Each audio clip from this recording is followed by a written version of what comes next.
Hi guys, welcome back to another Matchbox Garage video. I'm Rob, and today I shall be attempting to take this Wolsley 68 police car from shabby to shiny. Now I'm unsure on the manufacturer of this car.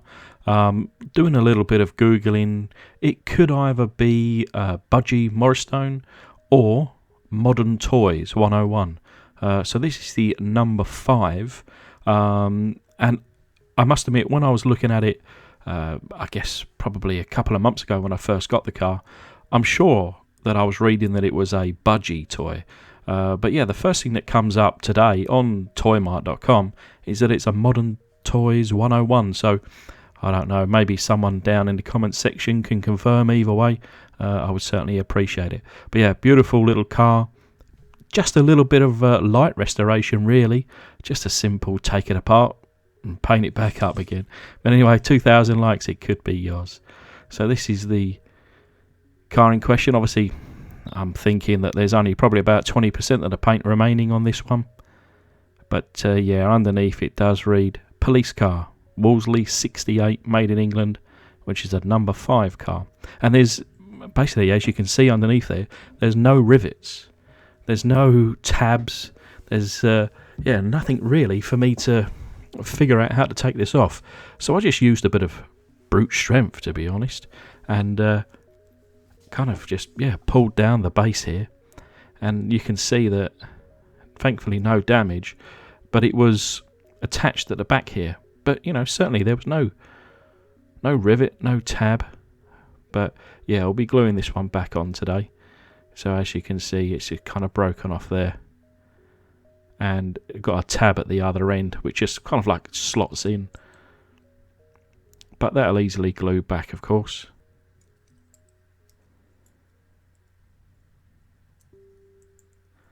There's no interior on this car. There's no interior glass either, just the 2 pieces, unless you wanted to consider obviously the wheels and axles separately, but I keep them in place whilst putting it into my foot-long hot dog jar. Just about cover the casting with boiling water. Needs a little bit of a top up there, and then incoming a tablespoon of caustic soda.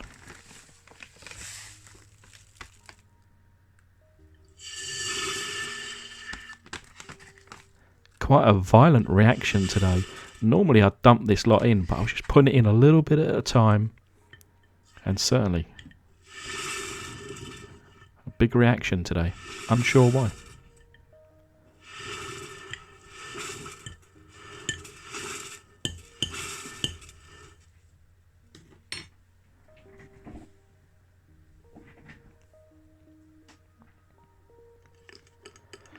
Giving a little swishy swish, and not trying to waste any on the side of the glass there.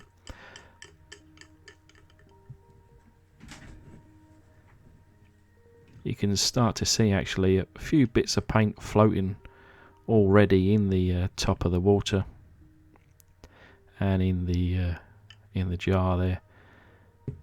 Obviously not trying to touch it too much with my left hand. It is very hot, but I think you'll see a lot of the bubbling going on, all the reaction of this caustic solution doing its job. And it's probably been 10 minutes, I want to say. Still quite hot to the touch. But yeah, after 10 minutes, all of that paint, as you can see underneath there, is ready to be flushed down the sink.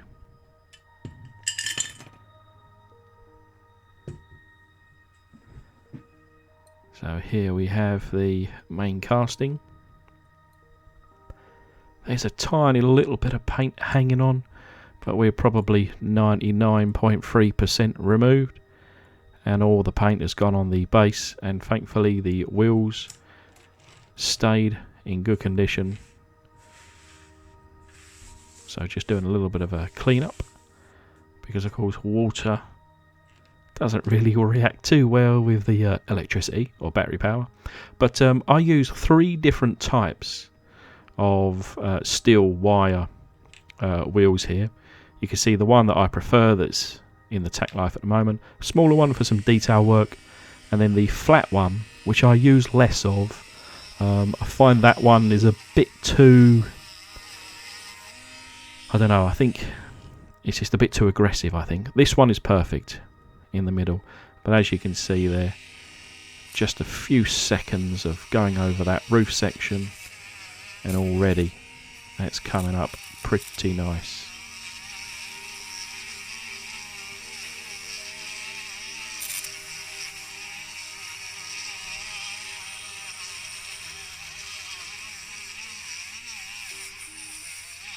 And because there's let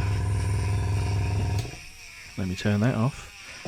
Basically because there's, I guess, less detail in this casting, I'm going to put a little bit more time and effort via the video into some of the kind of details of tidying up little bits and pieces and what I do that I sometimes skip over in the video.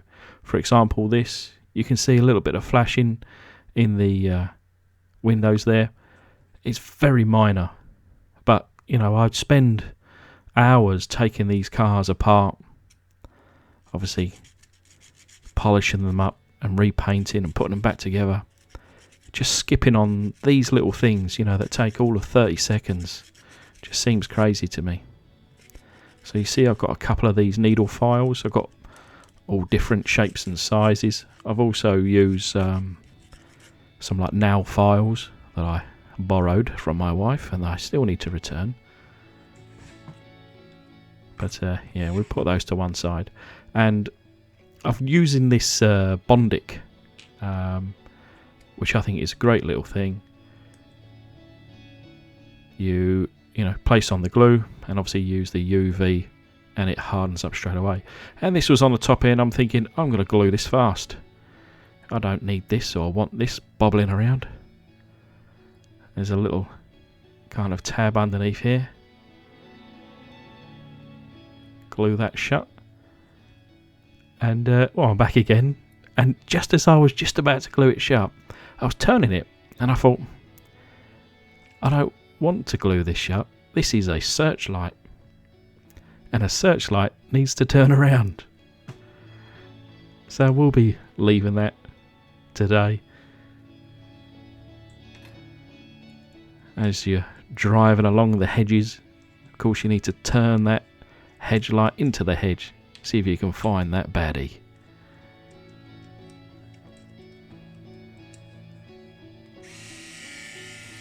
But yeah, let's polish up the base.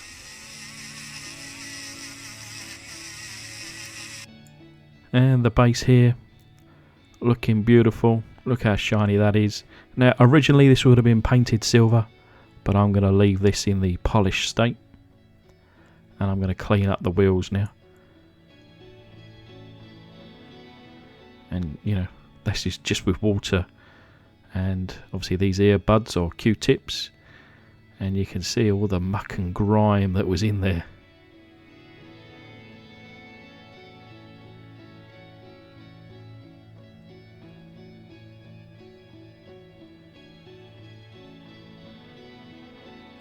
Yucky.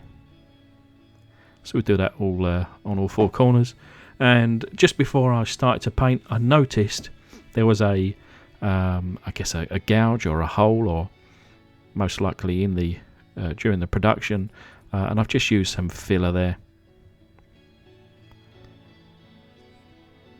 and actually just smoothed it off with my finger, and it is perfect.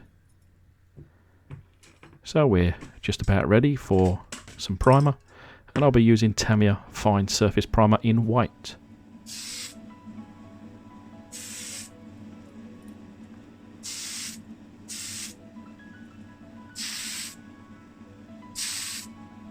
So we're going to go with a relatively light single coat over the whole casting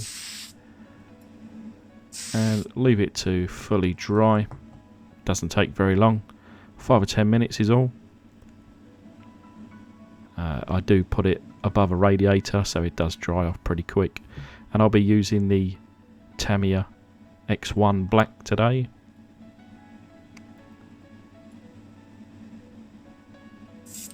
Now if you've seen any of my last couple of videos, you'll know that my usual thinning process is to use a syringe, but I've just recently found out that the syringe has some kind of contaminant inside it, causing fisheye to the finish.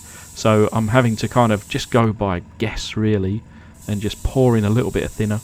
You can see here, just didn't use enough thinner, so my airbrush is struggling a little bit. On the second and third coats, I actually add a little bit more thinner, and it does flow a lot better. I bought some pipettes, which I'm hoping doesn't have anything on the inside, and fingers crossed Mr. Postman hurries up and delivers those to make my paint jobs a little bit easier going forward. But anyway, it's the following day.